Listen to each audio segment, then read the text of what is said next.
Mtazamaji, nakaribisha tena katika kaunti ya Kakamega, kaunti 037, leo tukiwa tunakuletea kipindi cha elimu mashinani hapa katika kaunti ya Kakamega, kipindi ambacho kinaletwa kwa ushirikiano wa Wizara ya Elimu pamoja na kampuni ya Royal Media Services. Kabla ya kuendelea na mazungumzo pamoja naye katibu wa Wizara ya Elimu na wadau walioko hapa, hem, tusikize kauli za wananchi wa Kakamega. Wanasemaje kuhusiana na mtaala wa CBE ambao umekuja na unahitaji rasilimali chungu nzima? Je, shule katika kaunti ya Kakamega zinamudu mahitaji yaliyoko katika mtaala wa CBE au la?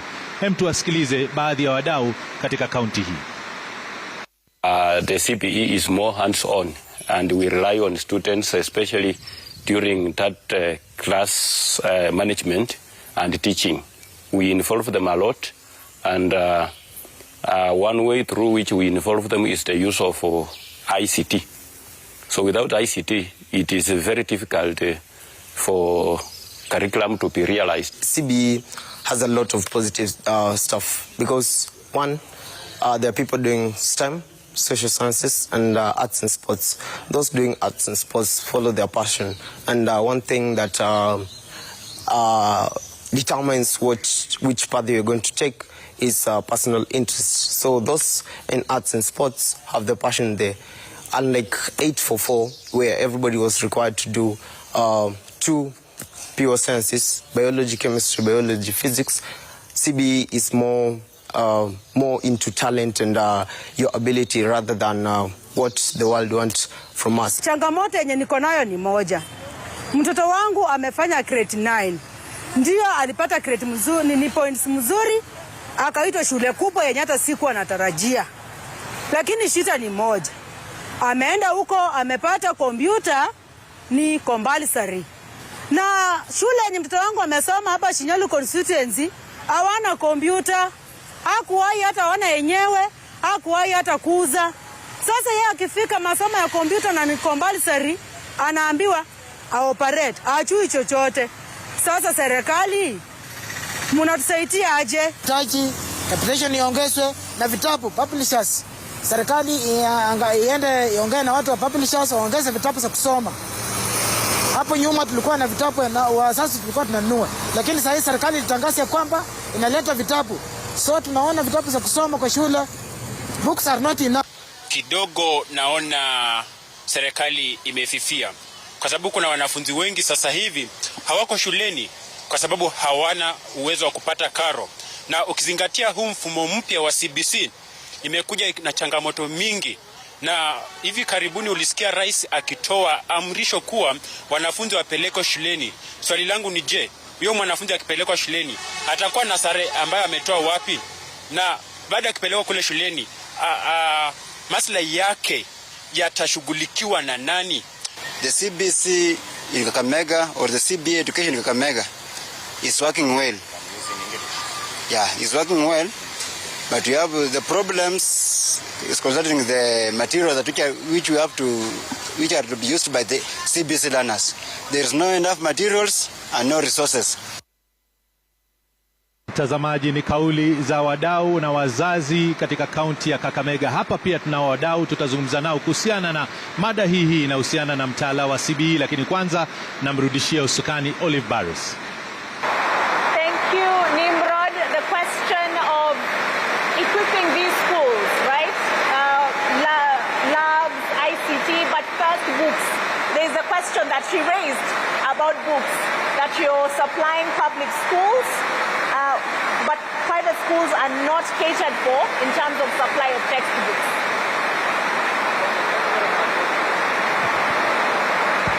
Just to begin by saying, we have been able to supply textbooks to our schools around the country. Just public schools first to begin with. When we started this year, the debt to our publishers was about 10 billion. But the government beginning this year paid publishers 5.6 billion to be able to start supplying books of grade 10 to all our learners around the country.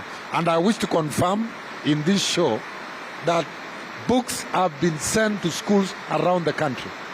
And right now, we are trying to do harmonization to confirm which schools got extra books, which schools actually are declared lower numbers.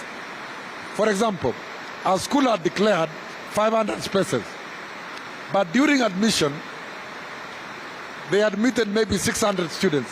That means when you supply books to 500, there will be 100 additional. That is what we are now trying to deal with. Now, coming back now to private schools, I have had a stakeholder here propose that why don't you also supply books to private schools? I think that is a conversation we can have to ensure that also learners in private schools can also enjoy these books. Maybe now, because they are in a private school, maybe we need to have a conversation whether they may need to pay something so that we can be able to supply them books just like students in all the other schools. That is a conversation actually we can be able to have, because we believe in taking care of all our learners, whether they are in private school or public school. In any case, education is not a government affair alone. It is a multi-stakeholder affair. We need partnership from everybody. We need partnership from the private sector, partnership from the faith-based organizations, partnership from all the stakeholders, partnership from NGOs. Everybody is in education. Even the members of parliament, even the county governments, everybody is in education.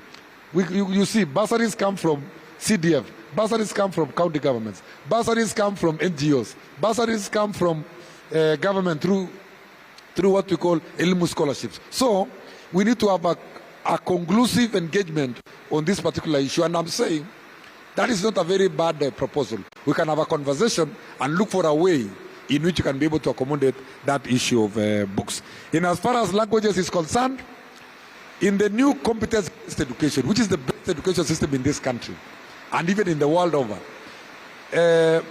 we don't have composition. What we have is English language and English literature as two distinct subjects. It's actually a dynamic movement from the traditional 844, where we had English and English composition. We don't have that in competence-based education. But as teachers, and I'm one of them, curricula are very dynamic. CBE is in grade 10 for the first time. And we are saying you can review it and make it better and better and better. If there are gaps teachers have identified on matters composition, I think that is a very, very important feedback that we should be able to take to KICD for experts to interrogate so that we can be able to have a way forward on this particular issue. Thank you. All right. Nimrod had told me actually that we have in the audience from KICD, the Assistant Director Consultancy, Resource Mobilization and Partnerships. I don't know whether they have something to add to what the PS has said on the question. Oh, okay. All right. So on the question, and Nimrod, maybe you can also get some students' feedback as well on the curriculum and the pathways and how they're adapting. But on the question of classrooms, I know a lot of money was invested in classrooms. Where are we in terms of the infrastructure to enable CBE? Well, on matters infrastructure, as I had said earlier, that our education is in a very strong position. In the last 3 years, Kenya Kwanza government has been able to construct 23,000 classrooms. 17,000 of them by the national government under a program called KPIL, a World Bank program. And another 6,000 of them by national government CDF under the members of parliament. So collectively, we have been able to do 23,000. These 23,000 has been able to accommodate an additional 1.1 million learners around the country. So in terms of facilities, in terms of infrastructure, this government has done a lot to ensure that there's enough space, there are enough laboratories so that they can support what we call competency-based education. And for your information, when we are planning transition, we are planning a way that 60% of the learners would go for STEM. 20% or 30% would go for social sciences, and 10% would go for arts. As we speak now, 51% of the learners are already STEM.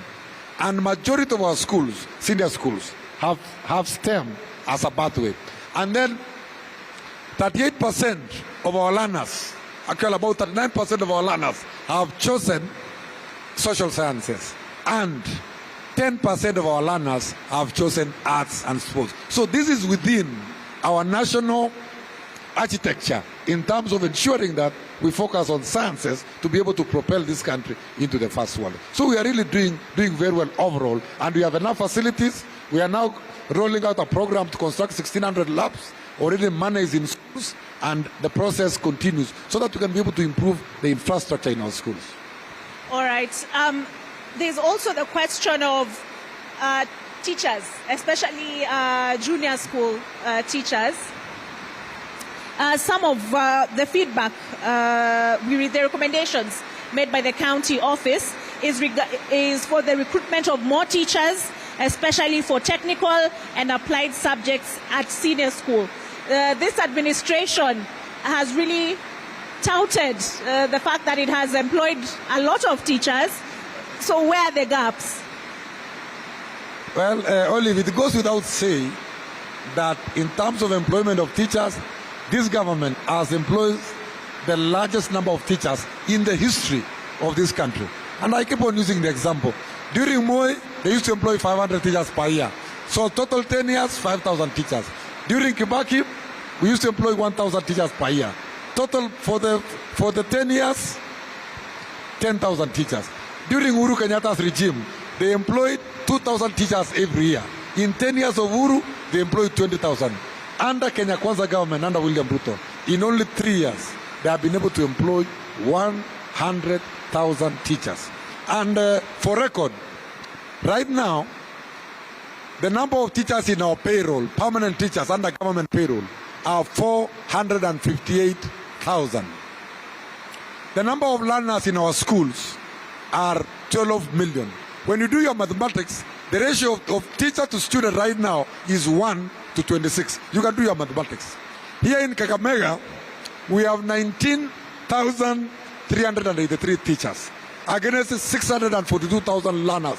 In Kakamega County, teacher-student ratio is 1 to 31. For every one teacher, 31 learners.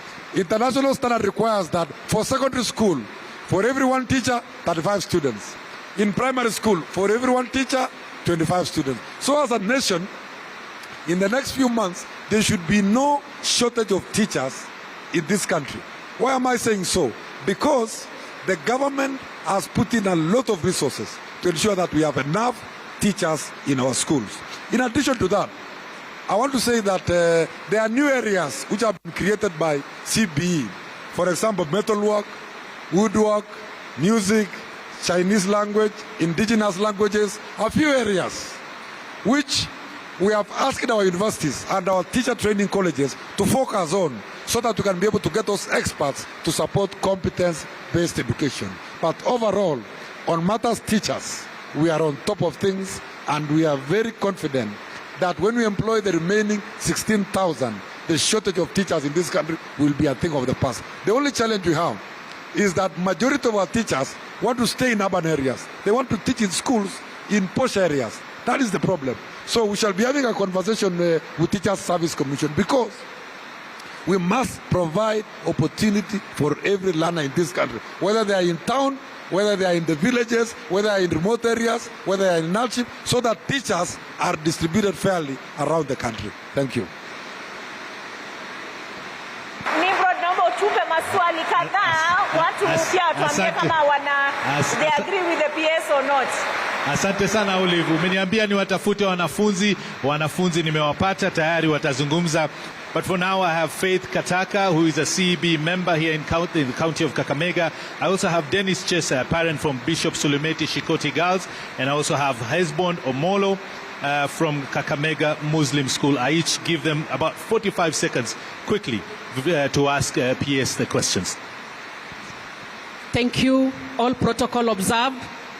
Allow me ask this question to the nation of Kenya. That digital learning program was meant to support ICT in CPC curriculum. But you find that some schools, more so from the periphery institutions, did not receive these tablets. And some schools that received these tablets still have 844 curriculum. What is the government doing to ensure that ICT and literacy competency is achieved in all schools? And a final one, what is the government doing to to balance between the private and the public institutions in Kenya, because all students of Kenya belong to Kenya. But you find that some students in private sectors are sidelined when it comes to resources and balancing of equalities. What is the government doing? And finally, thank you. Asante Bwana PS, asante sana kwa Elimu Mashinani Kakamega.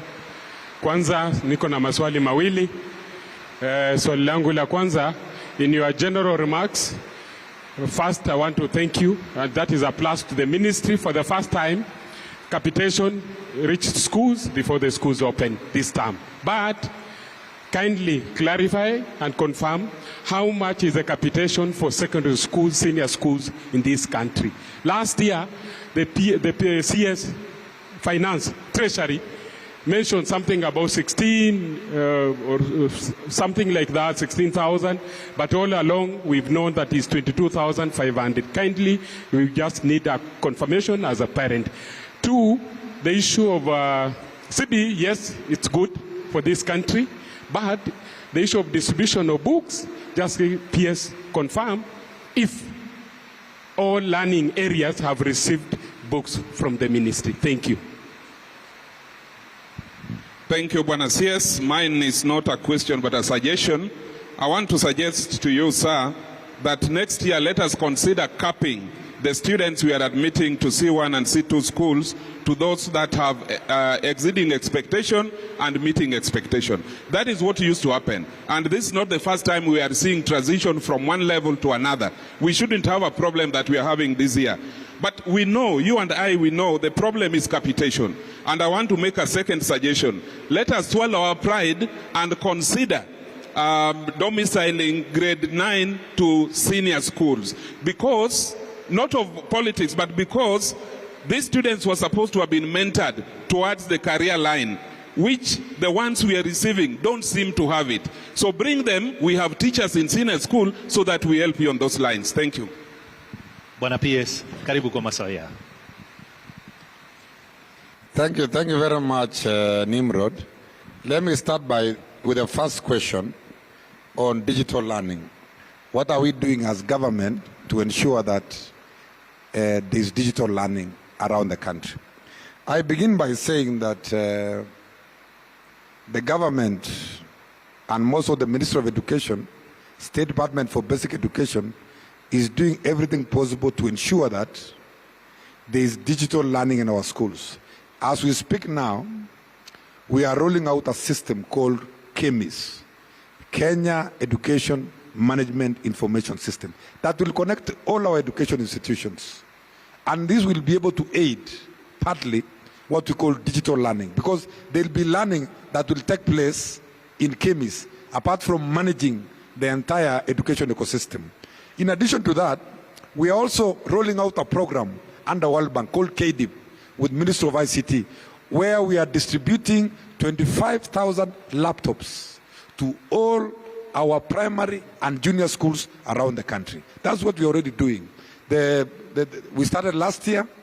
We are doing the first phase of 10,000, and we are doing another phase of 15,000 that is coming very, very, very soon. So by doing this, we are going to ensure that every school at least has a laptop, and every school at least has a smart board where learners can be able to learn using it, they can be able to engage using it. You can be able to have one teacher teaching quite a number of students across the schools, and that is the direction we are going as a ministry. Coming back to the second question on capitation, I want to confirm that free primary education policy is intact. It has not changed. Free day secondary policy is intact. Capitation to schools, the cabinet secretary, the minister, gazetted last week or 2 weeks ago, the fees and capitation for different levels of school. For secondary school, of course, capitation remains at 22,700. That is very, very clear. Nothing has changed. Nothing has changed. On matters fees, nothing has changed. And we have conversation with Treasury to ensure that the full amount of capitation is released to our schools. We also have a discussion with Parliament. I was in Parliament about 10 days ago, engaging them, trying to tell them, you should be able to increase the allocation to Ministry of Education, to State Department for Basic Education, so that we ensure that we meet our obligations when they fall due. That is on course. On books, that suggestion is very good, that there are some learning areas which you need to look at the number of books, because we have just finished the transition and we have to do some harmonization, as I said earlier, so that, because our policy right now is for every one book, one learner. So we are confident that we are going to ensure that every child in this country is able to get a book per subject, and that is our policy as Minister of Education. On issues of capping the numbers, I want to inform this gathering that when we did our placement, we capped our numbers to the number of Form 1s in the former year. Like, for example, let me give a very simple example. If Kakamega High School had received 700 students Form 1 in 2023, that is the number we capped. The system would not have allowed students to go beyond that number. That was our capping. But when there was a lot of pressure from the stakeholders and the principals, we had a meeting with them. I had a virtual meeting with all the 9,000 principals in all our schools. They asked me, open for us a window so that we take care of our stakeholders. Give us 5% of the slots. We give them 5% of the slots. We told them, admit 5%. Interestingly, the principals added the numbers up to 10% of the numbers. So, on the part of the ministry, we did our part. We gave the right numbers. We put a capping. The digital system would not have allowed you to increase the number of students in your school. But when we opened up, now the stakeholders started coming, saying, I'm a chairman of the board, I am the sponsor, I am this one, I must be given a slot in this school. That is what really distorted the system. But the good news is, most of the principals were very strict, and they ensured that they did not go beyond 10% of the students in terms of enrollment. So, as we speak now, even when you look at these big schools, I was in Alliance, we had given them the ceiling of 650. They only added 100 to 750. When you go to Kakamega Higher, we had given them a ceiling of 800. I think they added around 150. There should be 950 in school. If you go to these schools, what they added is not as much as it is exaggerated in the media. But all the same, that adding is what is killing the small schools, because there are many schools also which are not able to attract any student, because before that adding was done, we already had 400 spaces that were going to be empty because there were no grade 10 students to go there. Why? Because our students were 1.1 million, the number of spaces available were 1.5 million. So you can see where there is a disparity in this case. But going forward, I want to believe that we are going to work more closely with the stakeholders to ensure that every learner is able to get an opportunity to move to senior school. But finally, I want to say that the transition is largely a success. Ladies and gentlemen, when you are doing 98%, is that not an A? What do you call that now? Would you say when you are doing 98%, you have not succeeded? Of course, there are teething problems, like just in every other system. But by and large, we have succeeded. And we are working very closely with the GAO to ensure that everybody moves to the next grade. On issue of domiciling junior school in senior school, I think this issue was settled by the Presidential Working Party on education reforms of 2023. This discussion was made, views were collected from all over the country, from stakeholders, and a decision was made on where junior school should be domiciled. Thank you. All right, so we need to take a break, but still kulikuwa na ile swali aliuliza ya capping C1, C2 to exceeding expectation, meeting expectation, and then there was a question on equality, private, public, right? All right, and we'll get to other questions as well, Nimrod, on the other side of this break.